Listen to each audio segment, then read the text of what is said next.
A utility's refusal to terminate the meter end of service conductors requiring the electrician to do so can stem from several possible explanations. These explanations may not always be explicitly stated, but understanding them can help in addressing the issue. Firstly, consider safety precautions. The utility may argue that it is the electrician's responsibility to terminate the side of the wiring to ensure proper installation and adherence to safety standards. This places the onus on the electrician to verify the integrity of the connection and confirm that all relevant codes and regulations are met, reducing the utility's direct liability in this regard.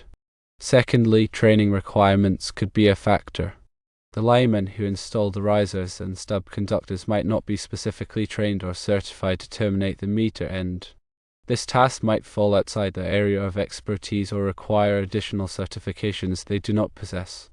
By delegating this responsibility to a qualified electrician, the utility ensures that the termination is performed by someone with the necessary skills and credentials. Thirdly, liability concerns play a significant role. The utility may prefer to shift liability for any issues with the meter termination to the electrician. This means that if problems arise due to faulty termination, the electrician and their insurance would be responsible rather than the utility. This can protect the utility from potential claims and legal disputes.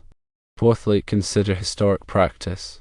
The policy of requiring electricians to terminate the meter end might have been established historically and continued without being questioned or updated. This could be due to legacy agreements, past practices, or simply a lack of review of existing procedures. It's possible that the initial reasons for this practice are no longer relevant, but the policy remains in place. If the goal is to coax the utility into changing this practice, several steps can be taken. These steps involve communication, data presentation, and collaboration. Contact the customer service department of the utility. Politely explain the situation and express concerns about the additional work required of electricians. Frame the concern as an issue affecting efficiency and potentially increasing costs for homeowners due to the extra service call. The tone should be professional and aimed at seeking clarification and potential solutions. Request a meeting with a supervisor or a representative from the utility's engineering or operations department. This allows for a more in-depth discussion and exploration of alternative solutions. Preparing specific points and questions beforehand can help ensure the meeting is productive. Present data to support the argument. Gather data on the number of houses affected by this policy and the additional labor hours required for electricians. This will demonstrate the impact on the electrical industry and provide concrete evidence of the issue's significance.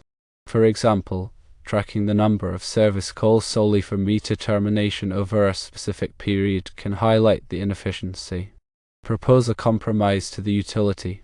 Suggest that the utility terminates the meter end in specific cases, such as when there is a significant distance between the riser and the meter can, or in situations where the electrician is already on site for other work. This can reduce the burden on electricians while addressing the utility's concerns. Collaborate with other electricians in the area who have experienced similar issues. Jointly advocate for a change in policy by forming a coalition or professional association. A united front can carry more weight and demonstrate widespread concern among the electrical community. Consider legal action only as a last resort. Consulting with a lawyer to explore legal options for resolving the issue might be necessary if all other attempts to negotiate a change in policy fail. However, legal action can be costly and time-consuming, so it should be pursued only after exhausting all other avenues. For a successful meeting with the utility, keep in mind these tips. Be professional and respectful throughout all interactions. Maintaining a positive and courteous attitude can help foster a more productive discussion. Clearly state concerns and support arguments with data and examples. Presenting factual information strengthens the position and demonstrates a thorough understanding of the issue. Actively listen to the utility's perspective and try to find common ground. Understanding their concerns and constraints can help identify mutually agreeable solutions. Be willing to negotiate and come up with creative solutions. Flexibility and a willingness to compromise can lead to a resolution that benefits both parties. Document the meeting and any agreements reached. Keeping a record of discussions and agreed upon actions can help ensure accountability and prevent misunderstandings in the future. When addressing the utility about this practice, consider focusing on several key areas. Firstly, focus on safety. Highlight how having a single point of responsibility for the entire service connection, either the utility or the electrician, could enhance overall safety. For example, if the utility terminates both ends, they have complete control over the integrity of the connection. Secondly, discuss efficiency. Emphasize the inefficiency of requiring electricians to make a separate trip solely for meter termination. This can lead to delays in service connections and increased costs for homeowners. Streamlining the process could benefit all parties involved. Thirdly, bring up standardization. Advocate for a standardized policy across the utility service area. Inconsistent practices can lead to confusion and frustration among electricians. A clear, uniform policy ensures everyone understands their responsibilities.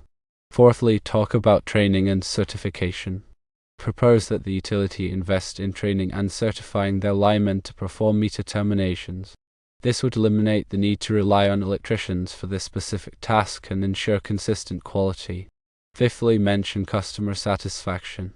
Point out that a smoother, more efficient service connection process can improve customer satisfaction. Reducing delays and unnecessary service calls can enhance the utility's reputation. Sixthly, consider code compliance.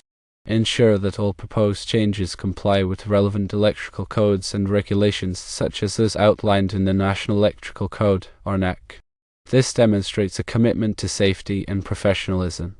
Seventhly, explore cost analysis.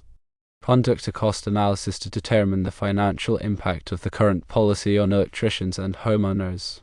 This can provide a compelling argument for change. Eighthly, gather community feedback. Collect feedback from other electricians and homeowners who have been affected by this policy. Their experiences can add weight to the argument and demonstrate the widespread impact of the issue. When preparing to discuss these points with the utility, consider these additional steps. Firstly, research the utility's existing policies and procedures related to service connections. This will provide a better understanding of their current practices and identify potential areas for improvement. Secondly, develop a detailed proposal outlining the suggested changes and the benefits they would bring. This demonstrates a proactive approach and a willingness to work collaboratively. Thirdly, practice the presentation and anticipate potential questions or objections from the utility. Being prepared can help address their concerns effectively. Fourthly, bring along any relevant documentation such as data on labor hours, cost analyses, and feedback from other electricians and homeowners.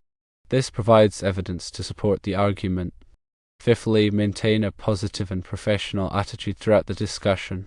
Building a strong relationship with the utility can increase the likelihood of a successful outcome. If the utility remains resistant to change, consider these alternative strategies. Firstly, escalate the issue to a higher level within the utility's organization. This may involve contacting a senior manager or executive who has the authority to make policy changes.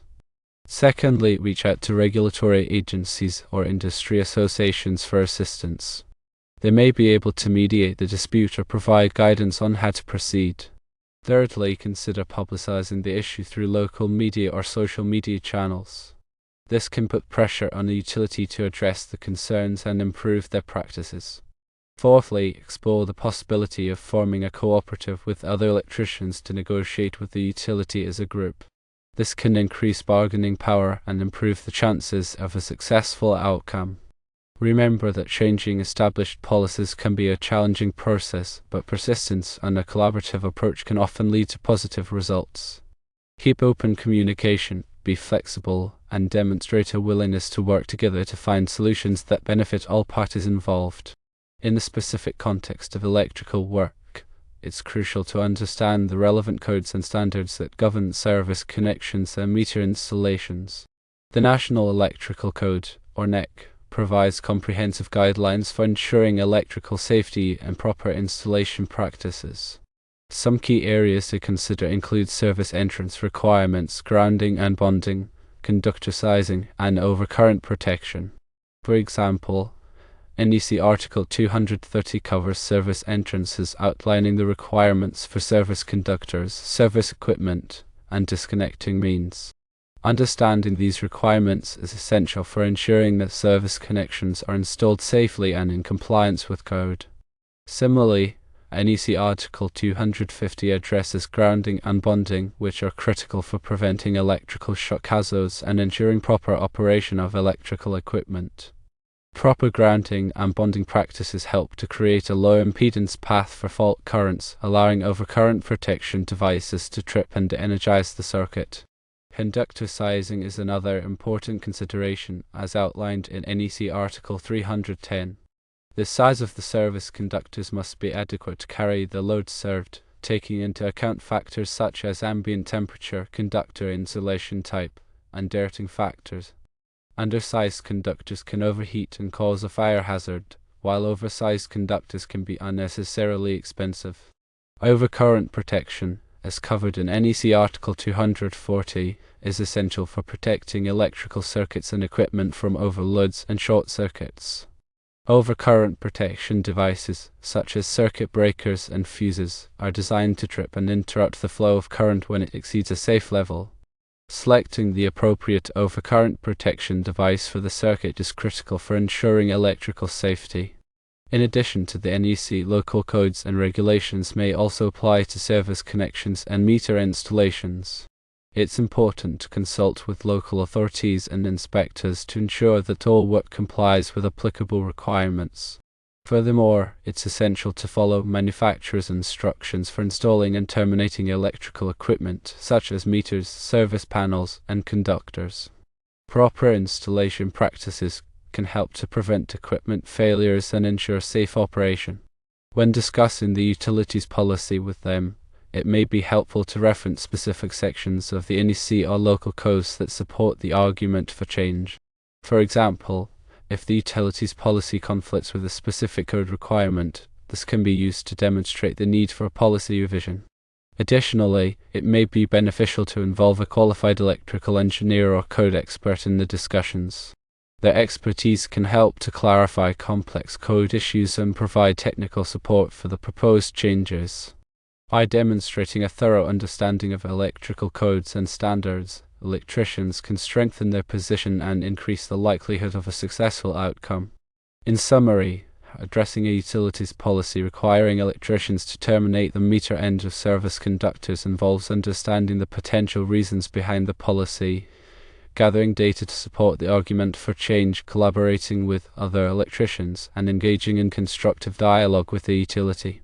By focusing on safety, efficiency, and code compliance, electricians can work towards a more streamlined and consistent service connection process that benefits all parties involved. And remember to always adhere to best practices and the NEC.